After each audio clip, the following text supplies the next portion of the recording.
This is the X-Zone Broadcast Network, broadcasting worldwide on broadcast affiliates and satellite program providers, including CNN Broadcast Network, Sirius Satellite Network, Star Media, Good News Radio Network, Angel Broadcast Network, Wiki Broadcast Network, and WPBN TV. For more information on the X-Zone Broadcast Network, visit us at www.xzbn.net.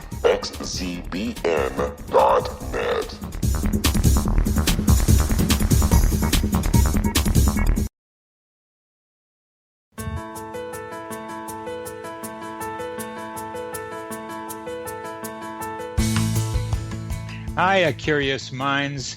Welcome to CC with BB. Connecting with Coincidence with Dr. Bernie Beitman, MD. That's me. This is the only radio show in the world dedicated to the study of coincidences, synchronicity, and serendipity.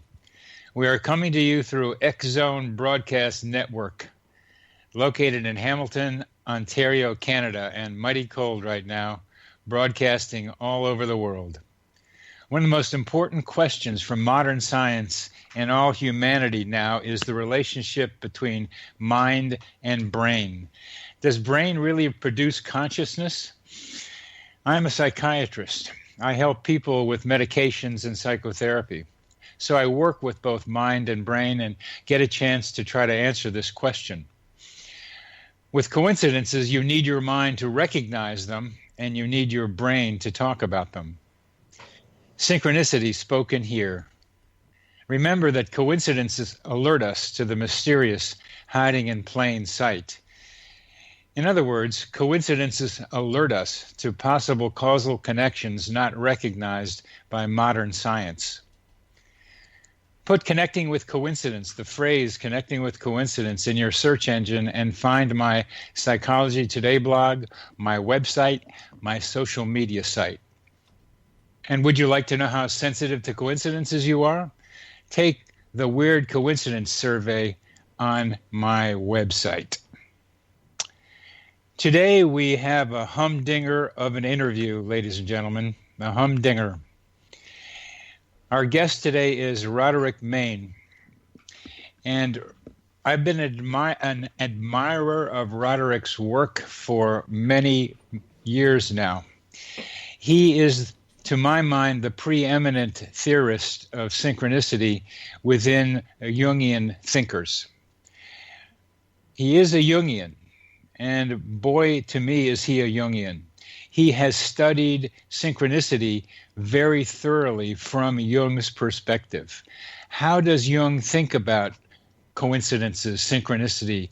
How does he put ideas together? How does he sharpen them? And where are some of his problems? Where are some of Jung's problems with understanding synchronicity? Jung was the originator of the term, as most of you know.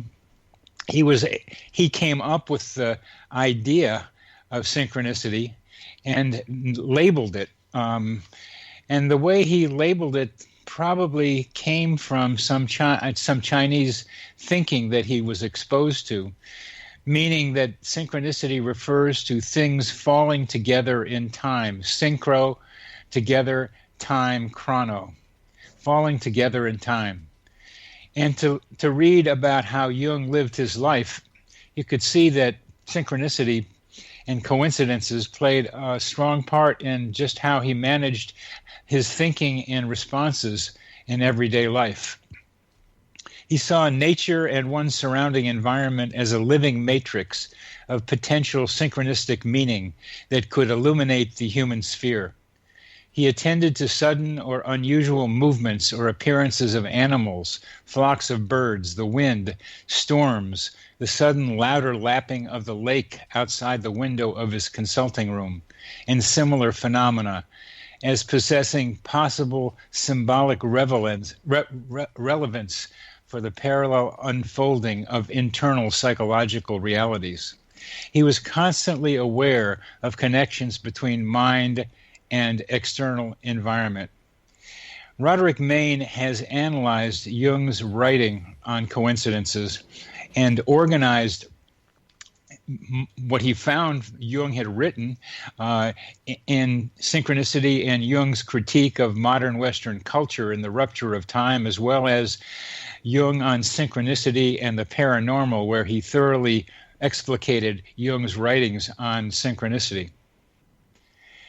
In his book, Revelations of Chance, Roderick Main goes on to try to show how synchronicity and spirituality are related to each other. How does synchronicity tell us more and more about our relationship with things beyond what we see with our five senses, what we can pick up in ordinary reality?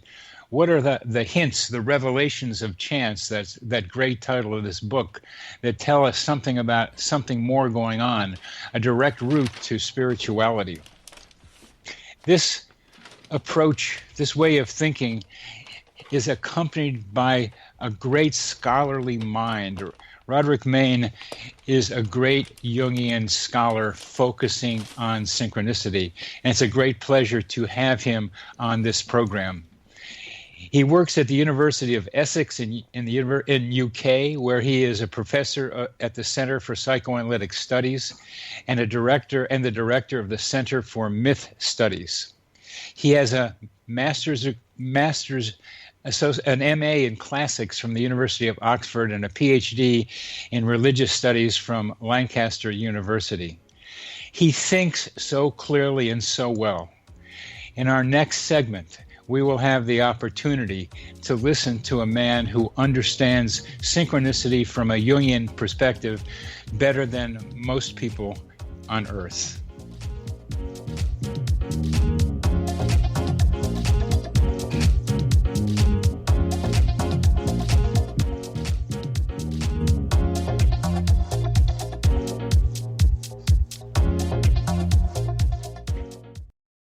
Hi everyone, Rob McConnell here, and I wanted to spend a moment on internet streaming. Everybody has heard about internet streaming, but not many know much about it. Did you know the internet streams just about everything? Movies. From new releases to old classics. TV shows. Almost every show, every episode, and much more. But the question has always been, how do you do it? Well now, thanks to the folks at 123 Ready TV, I have the answer for you. They have developed a simple program app, 123 Ready TV, that you install on your Windows PC, Android smartphone, or Android tablet that can have you streaming like a pro in less than 5 minutes. You truly won't believe how much is available or how easy it is to do until you try. And for a one-time cost of only $19.99, this product is a real winner. To learn more about 123 Ready TV, visit our website at www.xzbn.net.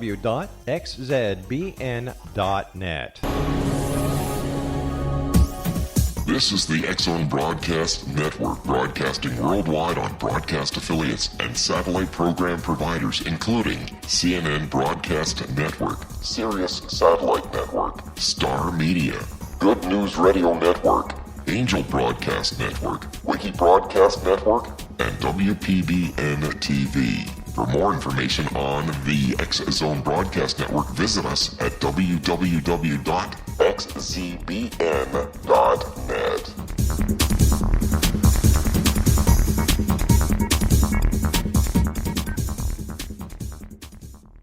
How would you like to be able to read other people's minds? Well, the next best thing is here. When you know how to read a person's name, you know how the person thinks, feels, and behaves.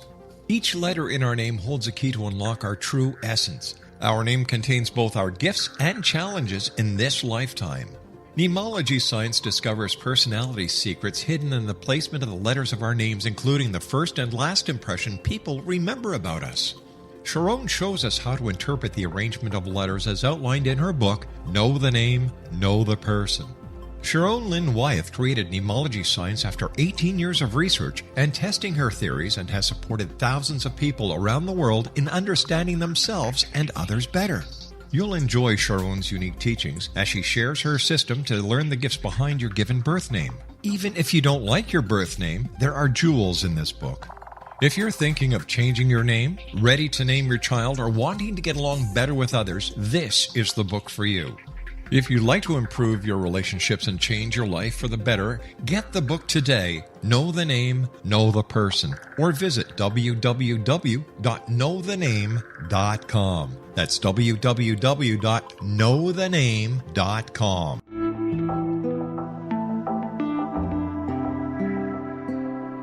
Take a step back in time and discover old Florida cuisine at Marsh Landing Restaurant in Fellsmere, Florida. Enjoy delicacies such as frog legs, gator tail, catfish, and swamp cabbage, or enjoy the more traditional cuisine such as hand-cut Angus steaks, ribs, and seafood. Join us for breakfast with a southern flair featuring sweet potato pancakes, biscuits and gravy, and much more. Planning a party? Marsh Landing's private dining rooms can accommodate groups from 8 to 80 people. While you visit, enjoy the historic pictures, artifacts, and stories that line the walls. Marsh Landing is truly a unique experience. Marsh Landing Restaurant, 44 North Broadway in historic downtown Fellsmere, or visit marshlandingrestaurant.com. Marsh Landing, old Florida cuisine at its best.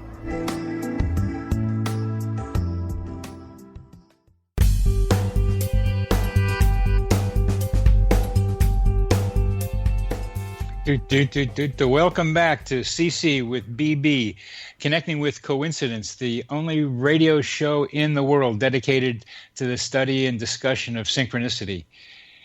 Our guest today is Roderick Main, a preeminent Jungian scholar, and it's such a pleasure to finally get to talk to you, Roderick, after reading so much of what you've written. Welcome to the program. Thanks very much, Bernie, and thank you for the invitation. Oh, you're very, very welcome. How did you get interested as a religious scholar, as a Jungian, in being so thorough in your explication of Jung's thought on synchronicity? Well, I became interested in synchronicity, I suppose, before I became a scholar of the subject, and partly through synchronicities. I'd been interested in unusual phenomena, psychical research, and so on. After I'd finished my degree at the University of Oxford, and I was looking for a way of getting further into the subject. And someone suggested that I might explore Jung's concept of synchronicity. I was aware of Jung's work. I was slightly aware of synchronicity, but I hadn't explored it. What were some of the experiences that set you up for being interested in it? Well, I suppose there was one pivotal one, really, which was after it had been suggested to me that I might be interested in this, I took the step of going to a library and getting volume 8 of Jung's collected works, which contains the relevant essay and the essay on synchronicity. I went to, then I sort of put it aside and went out, had some other plans for the day. Whilst I was out with a friend who was kind of interested in these areas as well, we ended up going to a restaurant, a fish restaurant, and we're sort of talking about coincidence and so on. And just as we were about to cut into our fish, there was a TV program on in the restaurant showing a film, an old film starring Robert Mitchum, in which he sort of harpooned a fish, and it was a very minor coincidence, but I sort of registered it and was mildly amused. Returned to my flat and started reading the essay which I got out that morning, and discovered that Jung starts off his work on synchronicity by describing a series of incidents, a series of putative coincidences involving fish, a whole series of them. So that was sort of a coincidence with my earlier coincidence, if you like, and this sort of got me gripped in a way. There had to be something about your mind that was alert to this way of thinking. Yes, yeah. I mean, I'd been interested in sort of unusual phenomena, I suppose. I'd been, despite my sort of education, in a sort of quite a sort of a rational mode, if you like. Yeah. I'd been interested in phenomena that were suggested there was something else going on that sort of subverted expectations and transgressed the usual boundaries. And I hadn't had a great number of such experiences, but sufficient just to make me deeply interested, I suppose. Good. Yeah. Okay. So after the fishy incident, then what? Well, I sort of became interested and started exploring it informally, and then after a while, I decided I would see whether I could pursue this more formally, and apply to do a PhD at a couple of. I applied at a couple of places, and eventually I was accepted at the Lancaster University, and I undertook a PhD in the Department of Religious Studies, focusing predominantly but not exclusively on Jung's theory. But that was where I sort of acquired my deeper knowledge of Jung and my deeper sort of understanding of synchronicity. And the work that I did for my PhD is mainly the work that found its way eventually into my book Revelations of Chance. Ah, was that Pleskett story part of your dissertation, your PhD? Absolutely, yes. This is a phenomenal collection of coincidences. I mean, the total collection that he's got of his own experiences numbers, probably several hundreds. And he shared a substantial amount of this material with me. It came to me via some other people that we knew in common, and he allowed me to use it, to analyze it as part of my PhD, which I did. Yeah. And so you did. It's not an easy thing to read, that description. I've had to go after it 4 or 5 times, Yes, and I've just finished it. I mean, I went through it in more detail. There's something that's disconcerting or off-throwing, and it's because it's a different kind of writing than most people, including me, are used to. But you were able to see lots of themes in that and be able to make some judgments about the connections between his experiences and spirituality, at least as he tried to be able to do that. For our audience, I think it would be extremely useful if you would define as best you can, and you did define it in Revelations of Chance, what you mean by spirituality, and then maybe how synchronicity gives us a window onto spirituality. Yeah, I suppose I was in that work. I was seeking an understanding of spirituality, which was quite broad. I didn't want to tie it down to any particular religious orientation, so I attempted to have quite a broad understanding, and I, in the end, I sort of described it as a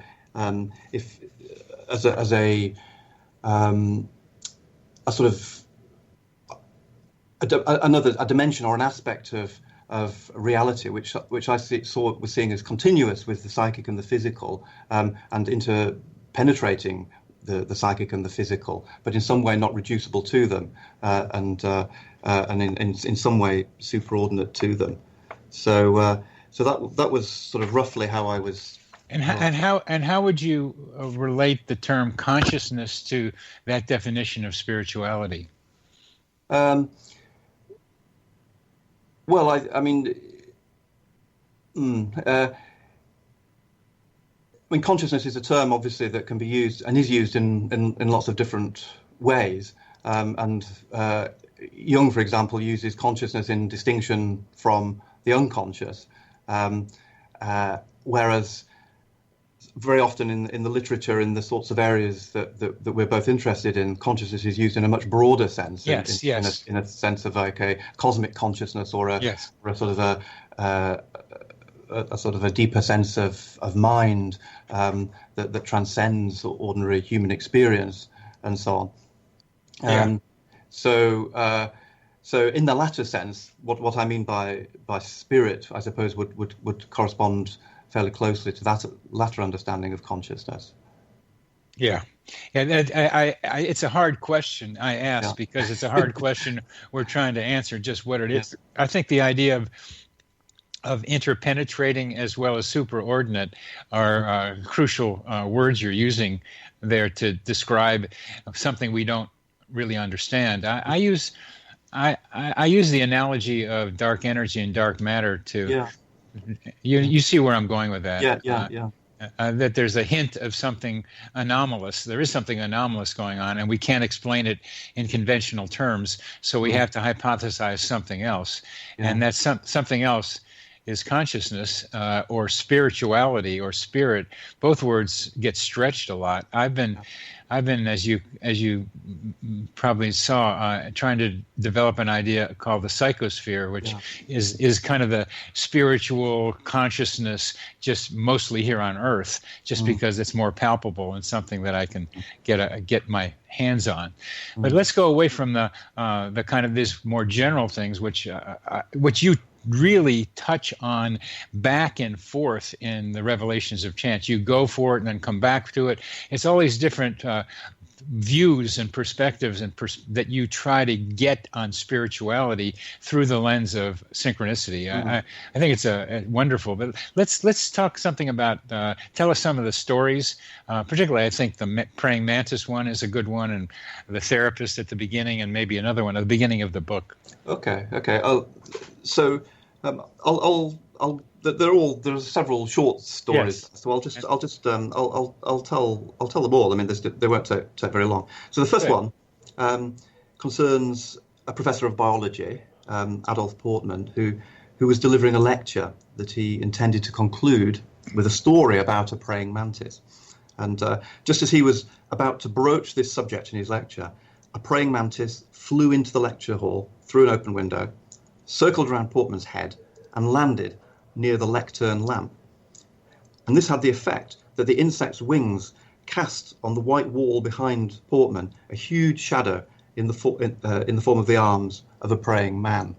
So that's the first coincidence. That's such a good one, and it's reminiscent of the scarab, obviously. Yeah.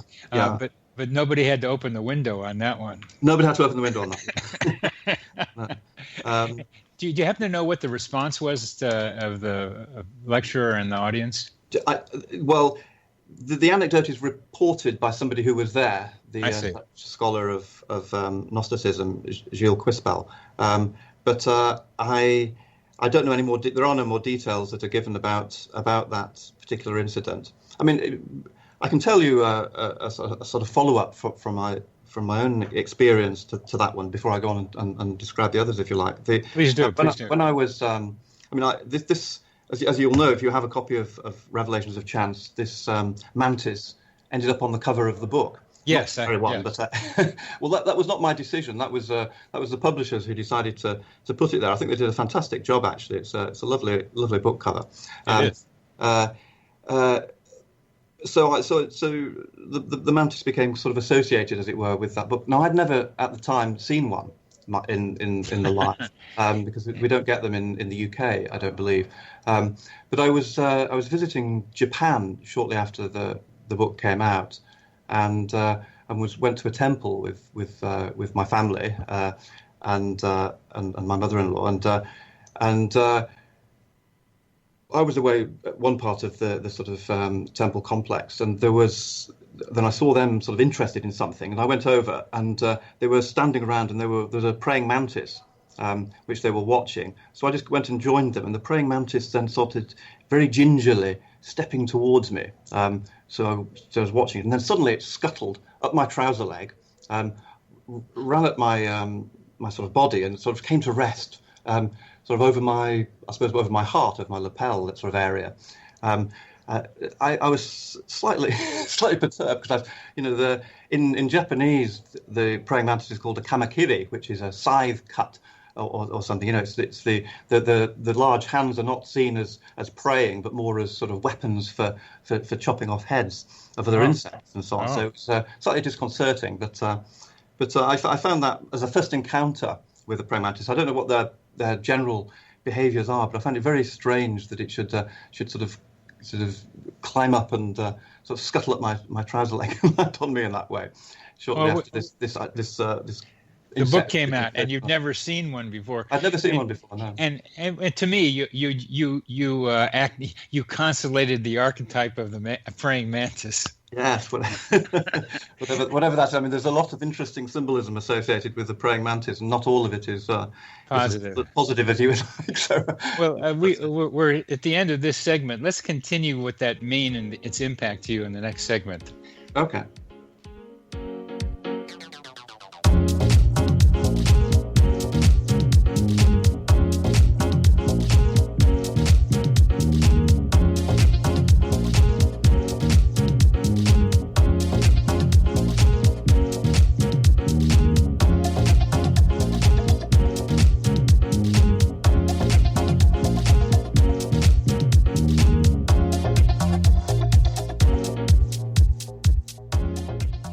Hi everyone, Rob McConnell here, and I wanted to spend a moment on internet streaming. Everybody has heard about internet streaming, but not many know much about it. Did you know the internet streams just about everything? Movies. From new releases to old classics. TV shows. Almost every show, every episode, and much more. But the question has always been, how do you do it? Well now, thanks to the folks at 123 Ready TV, I have the answer for you. They have developed a simple program app, 123 Ready TV, that you install on your Windows PC, Android smartphone, or Android tablet that can have you streaming like a pro in less than 5 minutes. You truly won't believe how much is available or how easy it is to do until you try. And for a one-time cost of only $19.99, this product is a real winner. To learn more about 123 Ready TV, visit our website at www.xzbn.net. This is the X-Zone Broadcast Network, broadcasting worldwide on broadcast affiliates and satellite program providers, including CNN Broadcast Network, Sirius Satellite Network, Star Media, Good News Radio Network, Angel Broadcast Network, Wiki Broadcast Network, and WPBN TV. For more information on the X-Zone Broadcast Network, visit us at www.xzbn.net.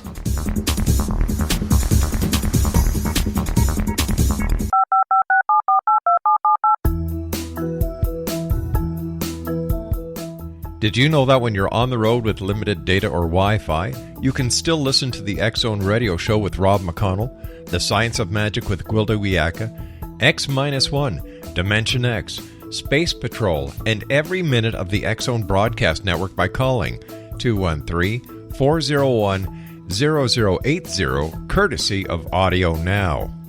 No smartphone, app, or internet needed.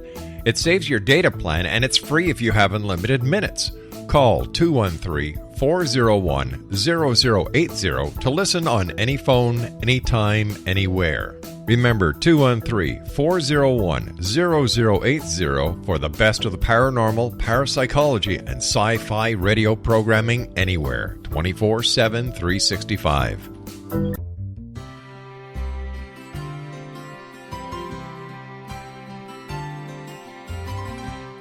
True healing must address 4 levels: physical, emotional, mental, and spiritual, for us to live joyful and productive lives. We tend to treat 3 of the 4, leaving the spiritual languishing. If you're tired of the same dysfunctional patterns cropping up in your life, Soul Balancing is for you. Trixie Phelps, owner and founder of Soul Balancing, is a naturally gifted energy healer trained in numerous esoteric forms, including shamanism. Trixie has created a powerful modality that safely and effectively clears your energetic field. A soul balancing session can remove interference, heal trauma, and restore your hope. Contact Trixie for a life-changing long-distance session today, www.soulbalancing.world.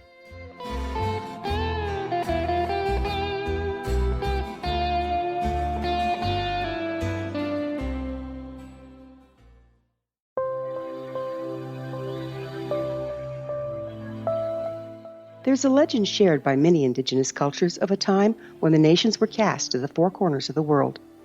Each nation was given a body of sacred knowledge that held a different portion of the truth to preserve. True reality could not be known until all the nations reunited, combining the information. If a single one was missing, the world could not be reborn and darkness would prevail. The Science of Magic Radio is dedicated to reuniting the sacred knowledge. With the understanding, none of us has all the answers, but together we can open new perceptions and possibilities. Through our combined vision, the world can be reborn into a place where darkness no longer prevails.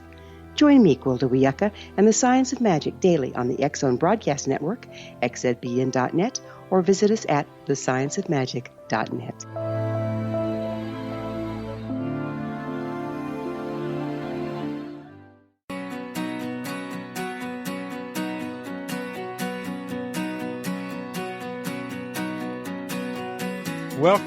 Welcome back to CC with BB, the only radio show in the world dedicated to synchronicity and coincidences. Our guest today is Roderick Main, preeminent Jungian scholar about synchronicity. And we were just talking about the praying mantis on the cover of his book, The Revelations of Chance, and how that praying mantis was part of the first story in that book, and how Roderick had quite an encounter in Japan with his first praying mantis. What were some of the impacts on you of that praying mantis, not just introducing itself to you, but landing on your heart?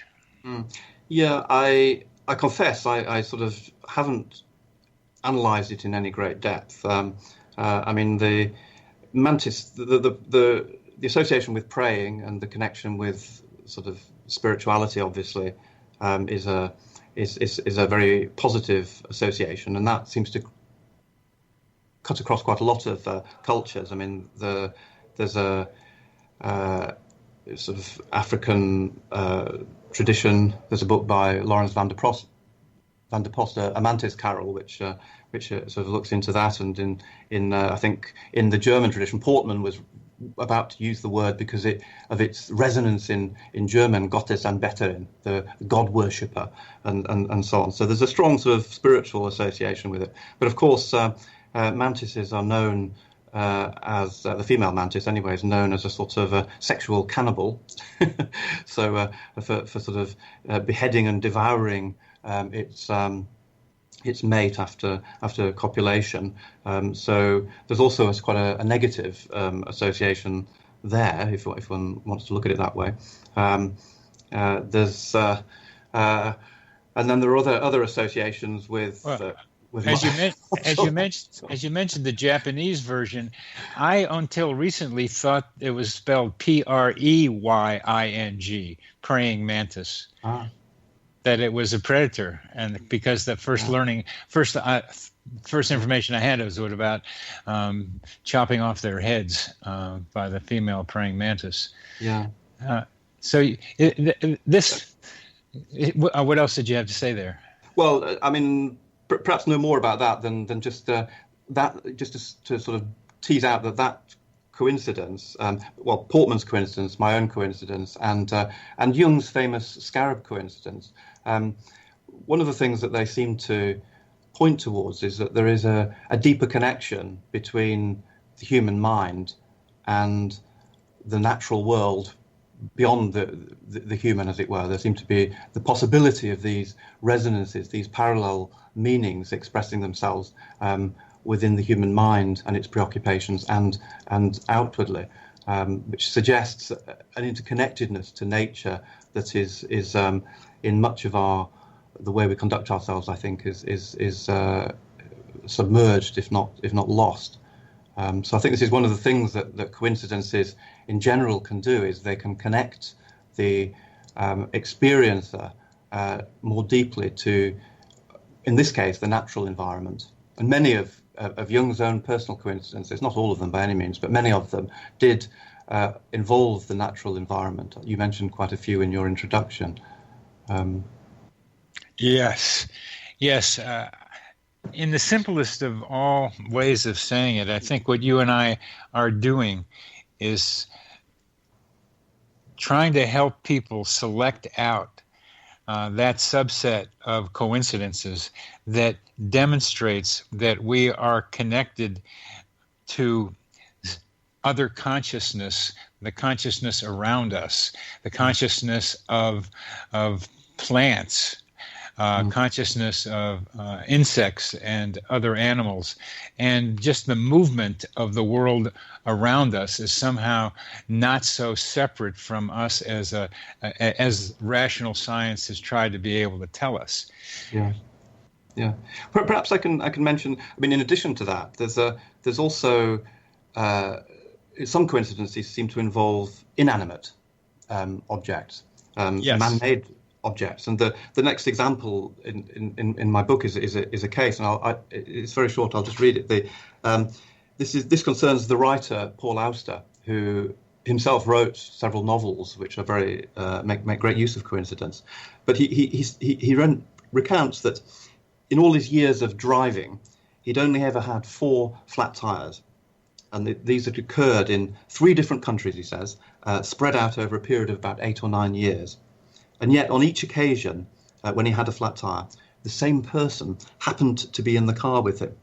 This was an acquaintance that he saw very rarely and only ever briefly, and in his relationship with whom, he says, there was always an edge of unease and conflict. So I think, here you've got something mechanical or immaterial, inanimate, the car tires sort of puncturing on four separate occasions. It's quite remarkable that it should be the only 4 times, and always just when that person was in the car in all these different contexts. How do you? I think of the Pauli effect when you tell me that story. Well, that's right.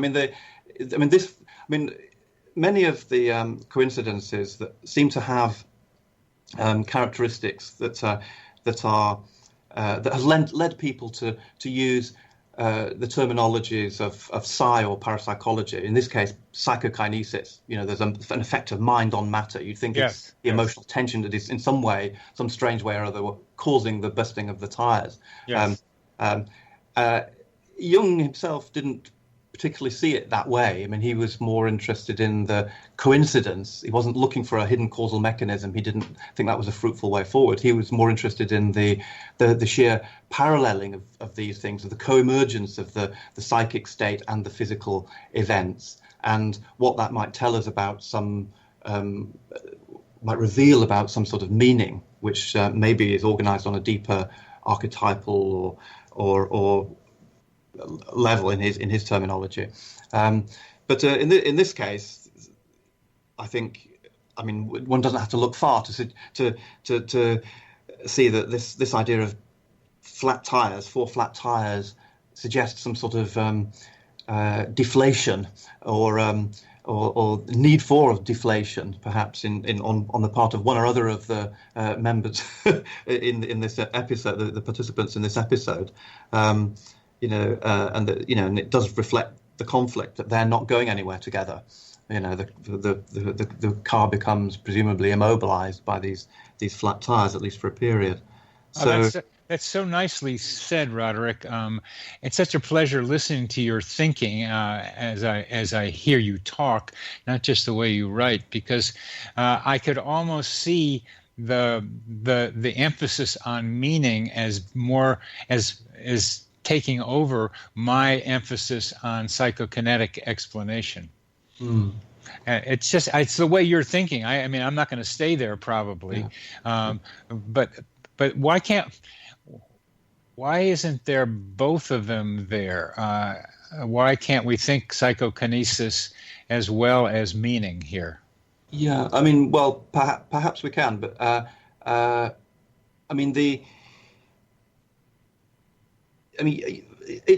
in Jung's understanding, he's very explicit though that he thinks that it's difficult to. In his when he wrote his essay on this, he's very explicit that that causal relationships can't be found. I think he's talking about efficient causal relationships rather than any other possible kind. So, in the absence of that, he refers to parapsychological experiments to try and substantiate that, the Rhine experiments, where things seemed to be correlated with, effects seemed to be, as it were, predicted even before it had been possible to, before that happened. So there was the sort of precognitive kinds of coincidences. So he's thought there was not the possibility of the transmission of energy in those cases, which would account for this. Now we may need to rethink that in some ways in the light of more modern science, because he had quite a restricted understanding perhaps of both causality and of energy of his time. So I would be open to myself to other alternative ways of thinking about this, but he was quite adamant that what all these different kinds of events have in common is the coincidence between the psychic component and the physical component. One of the intriguing things I see about your thinking, especially in Revelations of Chance, it struck me that you are at the same time that you're trying to explicate Jung, just as you just were talking about, you also have very gentle criticisms of Jung and also very gentle extensions of Jung's thinking. It's the way you write, and it's the respect you have coming through for the way Jung put these ideas down. But why can't we be thinking in the same way we talked about dark energy and dark matter, that those 4 tires going out is a low probability event 4 different times? And doesn't that suggest some other causal mechanism that we don't have an answer for yet? Well, it certainly suggests that. I suppose, and obviously coincidences have historically been prompts to seek and sometimes to find important new causal mechanisms. So it's certainly worth thinking in that way, and maybe that will be a help. But you're not particularly interested in psi and other causal mechanisms. You much more focused on meaning. Yeah, I mean, I think that's one of the things that's particularly interesting about Jung's approach to these phenomena. I think he was interested in parapsychology, very interested, and he corresponded with Rhine. But whereas much of the parapsychological work on phenomena like coincidence and other unusual phenomena tends to be concerned with 2 main things. One, trying to prove that they actually exist, prove that these phenomena exist, and 2, try to provide an explanation of them in causal terms. Jung's approach, I think, quite helpfully, without sort of delegitimizing those ways. I mean, he is concerned and interested in those things, but it sort of shifts the focus a little bit, or rather quite a lot, and places it on the question which tends to get neglected in a lot of the psychical research and parapsychological literature, which is, what do these experiences, these events mean, or what might they mean? So, and that's, if one thinks of the fact that Jung was a psychotherapist first and foremost, this is obviously partly why he's interested in that. He wants to know how this helps at a human level. So I guess that was partly what was behind it. And so do I. So do I. Indeed. And I'm a therapist. I try to understand how it helps people, how these things help people. And going to causal mechanisms with some of my patients who apparently have telepathic capacities, one of them in particular has been showing it, I try to be able to label it as that, and we don't know an answer for it, and the meaning is what's important. So we're coming to the end of this next segment, and we'll go on to a couple of more stories and other broader questions. Okay, great.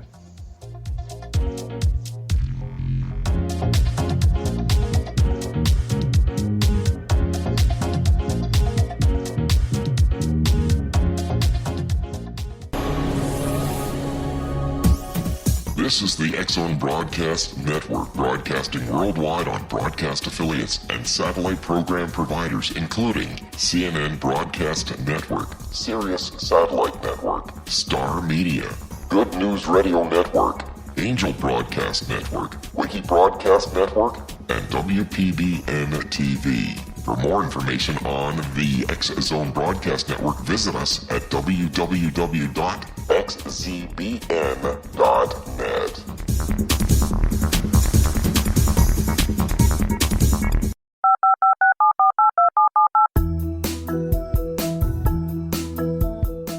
Did you know that when you're on the road with limited data or Wi-Fi, you can still listen to the X-Zone Radio Show with Rob McConnell, The Science of Magic with Gwilda Wiyaka, X-1, Dimension X, Space Patrol, and every minute of the X-Zone Broadcast Network by calling 213-401-0080, courtesy of Audio Now. No smartphone, app, or internet needed. It saves your data plan, and it's free if you have unlimited minutes. Call 213-401-0080 213-401-0080 to listen on any phone, anytime, anywhere. Remember 213-401-0080 for the best of the paranormal, parapsychology, and sci-fi radio programming anywhere, 24/7, 365.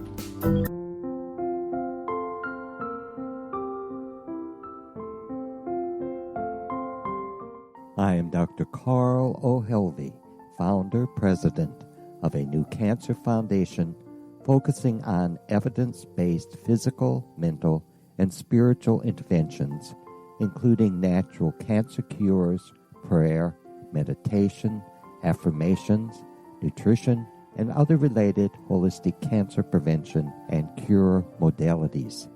These are used in cancer education, research, and financing care. I ask for your help to continue this important work by donating at www.holisticcancerfoundation.com.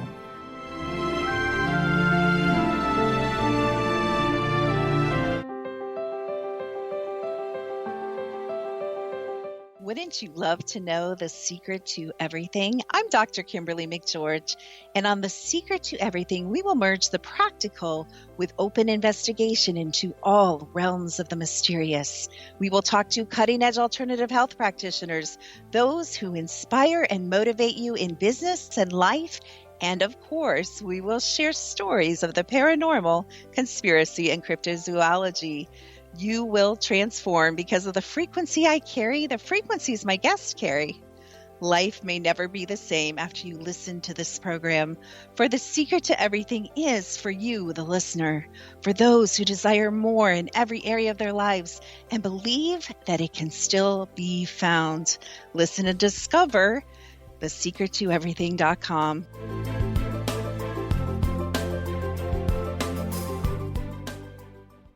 Little children aren't the only ones afraid of the dark. Millions of soldiers return from war zones with PTSD, anger, frustration, fear, and loneliness, much of which surfaces during the darkness of the night. You have the chance to change the lives of these American heroes. Songs and Stories for Soldiers.us provides free MP3 players for these men and women. With a list of 3 million songs in 16 different styles, 100,000 audiobooks, and 30,000 old-time radio programs, every veteran can find something to soothe and comfort them at no cost. All our players contain an 8-hour audio program designed to help veterans fall asleep. With 1,500 plus vets now participating, it's our goal to deliver 10,000 audio players this year. Go to our website at songsandstoriesforsoldiers.us. Help us help a veteran make it through the night.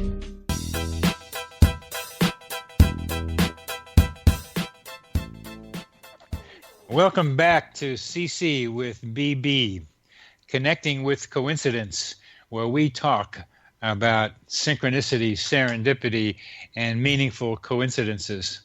Our guest today is Roderick Main, scholar, eminent scholar in the UK,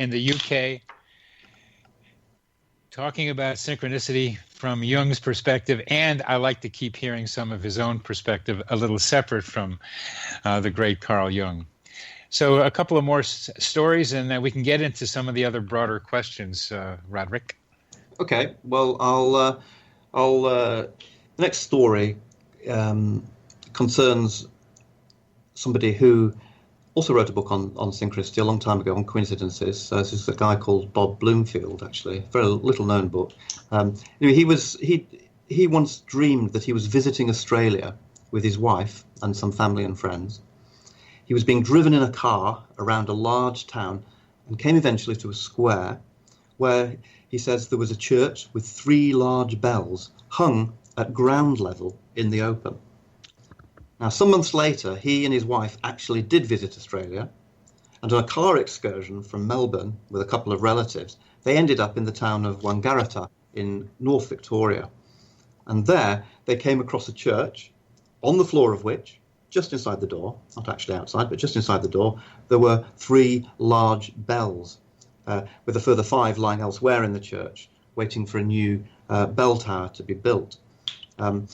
So in that coincidence, we were talking about in the previous one we discussed with the writer Paul Auster with the flat tires. There was a sort of psychokinetic effect. Here, there's a sort of precognitive effect. He has a dream, and then 3 months later, what he dreamed about seems to happen in reality. So this seems to have the structure of a precognition.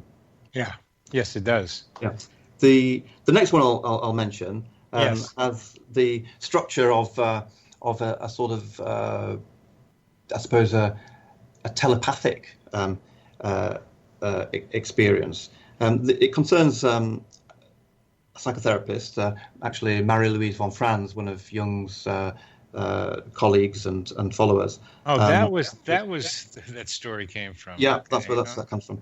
And she was on vacation once when she says she suddenly had a strong visual impression of one of her patients, a patient whom she knew to be suicidal. Unable to account for the impression as having arisen by any normal chain of mental associations, she immediately sent a telegram telling the patient not to do anything foolish. 2 days later, she learned that just before her telegram arrived, the patient had gone into the kitchen and turned on the gas valve with the intention of killing herself. Startled by the postman ringing the doorbell, the patient turned the valve off again. And even more struck by the content of the telegram that the postman delivered, she didn't resume her attempt. So it's as though, in this case, that the suicidal intentions of the patient somehow transmitted themselves to the therapist, and she, unable to account for this sort of image that arose by any normal means, she sort of, and being very experienced in these things, obviously. I mean, she was one of the people following Jung who most wrote about synchronicity, actually. She then took the action of writing this telegram, which, if it hadn't been, she'd probably phrased it in a way which was just don't do anything foolish, not necessarily being too explicit, but the clearly seems to have the structure of a sort of telepathic experience, even though again there's it's also just got the basic structure of the coincidence between the inner psychic impression and the outer event to which it paralleled. Yeah, you did use the word transmission in there, and it's kind of hard to avoid it. Yeah, because it seems so much like a telephone or email or something. Yeah. And there's it's hard to get away from it. We don't know how to explain it, and that's where I'm trying to go with psychosphere to some extent to be able to explain those things. Yeah. Yeah. And the meaning of this is pretty apparent. It saved the person's life. Yeah. And other meaning is the connection between the two of them. Yeah. And another meaning is Marie France's ability to pick up stuff like this. Yeah, What other? I think the meaning of the sort of interconnection between them, the connection between the two of them, I think is really important here, probably because obviously we're not given very much detail about the patient, but very often these sorts of suicidal situations are when people don't feel there is anyone with whom they are in real communication, and possibly the very extraordinary nature of this communication may have communicated to the patient that she is in a sort of deep communication with her analyst, even when not present, and that maybe that was a message that helped her. This is all speculative, obviously, but I can confirm that with another case in another book about coincidences, that the therapist, the impact on the patient who was suicidal, and the therapist made some kind of contact with him, was that the patient could feel just what it was able to say. I feel like there's somebody there with me. So it would make sense, and yes, that's that's what would happen. I call this simulpathity, this feeling the pain of another at a distance, which really is a redefining, a new name for the old definition of telepathy, which meant at a distance transmitting feeling, telepathy. So I still go for explanations. I mean, being a physician, I look for causes. It's just kind of inbred in education and experience to want to go for causes, and because make a cause and make a diagnosis, and you sometimes save patients. So there is that tendency. But let's go to some of the broader questions. What do you think the wider social and cultural significance of synchronicity is? Yeah, well, I mean, in Jung's various writings about it, he himself seems to have been motivated to get interested in this by not only his own experiences personally and with his clients, but also with his sort of his concern for what he saw as the one-sided rationalism of the culture of his day, and its its reductionistic thinking, its materialism, and its the separation of the sort of religious from the scientific, of mind from matter, and so on. This sort of deep splits and divisions that were part of the sort of culture of his day. All of these things which make up what Max Weber referred to as the sort of disenchantment, the sort of disenchanted perspective that was prevalent. And Jung, I think, in common with many people of his time. I'm sorry to interrupt on this one. It's so important what you're saying about what Max Weber said, that we used to live in an enchanted environment where there was spirit. Everything had a spirit and a consciousness and something to relate to, and we've lost that. Yeah. And Jung, in a sense, part of his project, if you like, was to see whether there were ways in which one could recover that. Yes. And he with his psychology in general, he found various ways before he introduced the concept of synchronicity into it. There were various ways in which you could render the world meaningful by seeing. Looking at, for example, what had been seen as gods and spirits and meaningful entities externally in the past, by seeing them as psychological phenomena. But when in doing that, there was a limit to the re-enchantment that could effect, because it was intrapsychic only. It was just all happening in the mind, as it were. The implication being that the outer world was still, in itself, if one looked at it, if one was brutally honest, was sort of meaningless. Was just a sort of a sort of mechanical, inert, and huge, meaningless space and place onto which we humans projected little bits of meaning in order to sort of keep ourselves warm. With the view of synchronicity, I think Jung felt that he was able to break out of that way of looking at things and to see that the meaning which we could experience intrapsychically, internally, through recognizing the forces of our psyches as the equivalents of what had previously been seen as sort of spirits and gods and so on. He found ways in which those inner forces, the archetypal patterns that he could discern in the collective unconscious, were also structuring events in the outer world.